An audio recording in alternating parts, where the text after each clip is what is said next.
सभी छात्रों का मैं प्राध्यापक विशाल वाबड़े इस वीडियो में हार्दिक स्वागत करता हूं। तो छात्रों, आज हम यहाँ पर हमारे 12वीं के पाठ्यक्रम में दिया हुआ पद्य पाठ पेड़ होने का अर्थ 7 नंबर का यह पद्य पाठ है, जिसे हम कविता भी कहते हैं। तो इस कविता का आज हम अध्ययन करेंगे और इस रचना के रचनाकार है कवि डॉक्टर मुकेश गौतम। तो डॉक्टर मुकेश गौतम इन्होंने इस रचना को हमारे सामने प्रस्तुत किया है। पेड़ों का मनुष्य के जीवन में किस प्रकार महत्व है, यह समझाने की कोशिश की है। पेड़ किस रूप में दाता है, इसकी भी जानकारी इस पद्य पाठ के माध्यम से प्रस्तुत की है। तो यहाँ पर आज हम इस पद्य पाठ की शुरुआत करने से पहले डॉक्टर मुकेश गौतम इनका परिचय प्राप्त करेंगे, प्रमुख कृतियों के बारे में जानकारी प्राप्त करेंगे, उसके बाद विधा का परिचय और पाठ का परिचय। पद्य पाठ की शुरुआत करने से पहले कवि का परिचय प्राप्त करना महत्वपूर्ण है, इसलिए हम पन्ना नंबर 36 पर देख सकते हैं कि डॉक्टर मुकेश गौतम इनका परिचय यहाँ पर दिया हुआ है। डॉक्टर मुकेश गौतम जी का जन्म 1 जुलाई 1970 को उत्तर प्रदेश के सहारनपुर में हुआ। आधुनिक कवियों में उन्होंने अपनी विशिष्ट पहचान बनाई है। वह आधुनिक भावबोध को सहज सीधे रूप में अभिव्यक्ति उन्होंने दी है। वर्तमान मनुष्य की समस्याएं और प्रकृति के साथ हो रहा क्रूर मजाक उनके काव्य में प्रखरता से उभर कर आते हैं। वह हास्य व्यंग्य के लोकप्रिय मंचीय कवि है, यानी कि इस प्रकार की भी उनकी एक पहचान है। वह हास्य व्यंग्य के लोकप्रिय मंचीय कवि है। फिर भी सामाजिक सरोकार की भावना उनके काव्य का मुख्य स्वर है, यानी कि सामाजिक सरोकार की जो भावना है, इसको लेकर उन्होंने अपने काव्य की रचनाएं की है। इस प्रकार यह उनके काव्य का मुख्य स्वर है। उनकी समग्र रचनाओं की भाषा, यानी कि उन्होंने जिन जिन रचनाओं का सृजन किया है, समग्र रचनाओं की भाषा अत्यंत सरल सहज है तथा मन को छू जाती है। उनके काव्य में बड़े ही स्वाभाविक और लोक व्यवहार के बिंब, प्रतीक और प्रतिमान आते हैं, यानी कि उनके काव्य में एक स्वाभाविक और लोक व्यवहार की बिंब, हमारे दिन ब दिन हम जो व्यवहार करते हैं, दूसरों के साथ जो व्यवहार हम करते हैं, लोक व्यवहार के बिंब, प्रतीक और प्रतिमान आते हैं, जो प्रभावशाली ढंग से आपके भाव और विचारों का संप्रेषण पाठकों तक करते हैं। इस प्रकार कवि का परिचय में यहाँ पर कवि के जन्म के बारे में, उनकी रचनाओं की जो विशेषता है, उसके बारे में जानकारी यहाँ पर दी है।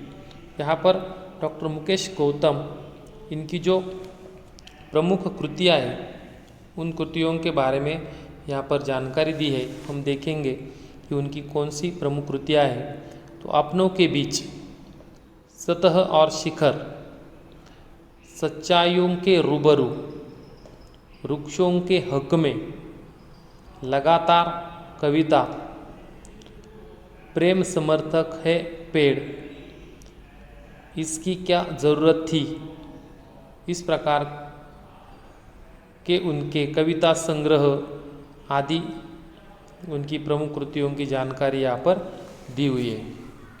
आगे विधा का परिचय। तो यह जो विधा, जो पद्य पाठ हमारे सामने प्रस्तुत किया गया है, इसे क्या कहते हैं। हमने जिन जिन पद्य पाठों का अध्ययन किया है, अलग अलग प्रकार की विधाओं का हमने अध्ययन किया है। तो यहाँ पर जो पद्य पाठ हमारे सामने प्रस्तुत किया गया है, उसे क्या कहते हैं, तो प्रस्तुत काव्य नई कविता की अभिव्यक्ति है। नए भावों को व्यक्त करने के लिए काव्य क्षेत्र में नए प्रयोग शिल्प और भावपक्ष के स्तर पर किए गए, यानी कि एक नई कविता की अभिव्यक्ति है। नए शब्द प्रयुक्त हुए, नए प्रतिमान, उपमान और प्रतीकों को तलाशा गया। फलतः नई कविता आज के व्यस्ततम मनुष्य का दर्पण बन गई है और आसपास की सच्चाई की तस्वीर। यह विधा का परिचय। आगे पाठ का परिचय, यानी कि इस पद्य पाठ के माध्यम से कवि हमें क्या बताना चाहते हैं, कौन सी सीख हमें देना चाहते हैं, या क्या जानकारी इस पद्य पाठ के माध्यम से कवि हमें देना चाहते हैं, इसकी जानकारी यहाँ पर दी है। तो पाठ का परिचय में प्रस्तुत मनुष्य के जीवन का स्पंदन है। तो पाठ के परिचय में हम देखेंगे कि पाठ का परिचय प्रकृति मनुष्य के जीवन का स्पंदन है और पेड़ इस स्पंदन का पोषक तत्व है। जो प्रकृति है, जो हमारे प्रकृति में पेड़ों का क्या महत्व है और पेड़ इस स्पंदन का पोषक तत्व है। पेड़ मनुष्य का बहुत बड़ा शिक्षक है, यानी कि पेड़ों से हमें सीख मिलती है। यह जो पेड़ है, पेड़ मनुष्य का बहुत बड़ा शिक्षक है। पेड़ और मनुष्य के बीच पुरातन संबंध रहा है, यानी कि जो पेड़ है और मनुष्य है उनके बीच पुरातन संबंध रहा है।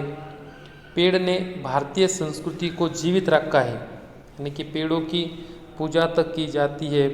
पेड़ों को ईश्वर भगवान के रूप में पूजा जाता है। इसलिए यहाँ पर कहा है कि पेड़ और मनुष्य के बीच पुरातन संबंध रहा है। पेड़ ने भारतीय संस्कृति को जीवित रखा है और मनुष्य को संस्कारशील बनाया है, यानी कि पेड़ जो है भारतीय संस्कृति को जीवित रखने का कार्य पेड़ों के द्वारा किया गया है और मनुष्य को संस्कारशील भी बनाने का काम पेड़ों के माध्यम से किया गया है। पेड़ मनुष्य का हौसला बढ़ाता है, समाज के प्रति दायित्व और प्रतिबद्धता का निर्वाह करना सिखाता है और सच्ची पूजा का अर्थ समझाता है। यानी कि सच्ची पूजा क्या है, समाज के प्रति दायित्व हमारा क्या है, प्रतिबद्धता का निर्वाह कैसे करना चाहिए, इस बात की सीख हमें पेड़ों से मिलती है। पेड़ एक दाता है, या जो दातृत्व की भावना पेड़ों में होती है वो मनुष्य के बीच दिखाई नहीं देती। मनुष्य स्वार्थपूर्ण जीवन जीता है, तो मनुष्य को निस्वार्थ भाव से जीवन जीने की कला यहाँ पर पेड़ सिखाते हैं। कवि ने मनुष्य जीवन में पेड़ की विभिन्नार्थी भूमिकाओं को स्पष्ट करते हुए उसके होने की आवश्यकता की ओर संकेत किया है। यानी कि जो पद्यपाठ डॉक्टर मुकेश गौतम इन्होंने प्रस्तुत किया है, इस पद्यपाठ के माध्यम से कवि ने मनुष्य जीवन में पेड़ की विभिन्नार्थी भूमिकाएं, यानी कि पेड़ किस तरह से अपनी भूमिका अदा करता है या अपनी भूमिका निभाता है, इन विभिन्नार्थी भूमिकाओं को स्पष्ट किया गया है। और पेड़ यदि है उसके होने की आवश्यकता की ओर संकेत किया है, यानी कि पेड़ इस प्रकृति में है, इसका होना कितना महत्वपूर्ण है, उससे मनुष्य को किस प्रकार से लाभ हो सकता है, या यह प्रकृति किस तरह से ठीक तरह से सब काम कर सकती है, इसके बारे में जानकारी यहाँ पर दी है।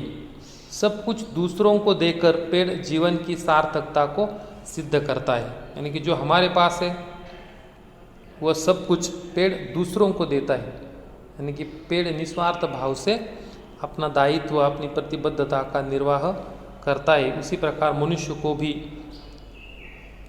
दूसरों के साथ किस तरह से व्यवहार करना चाहिए, दूसरों की सहायता करनी चाहिए, इस प्रकार की सीख पेड़ों के माध्यम से कवि देना चाहते हैं। और कवि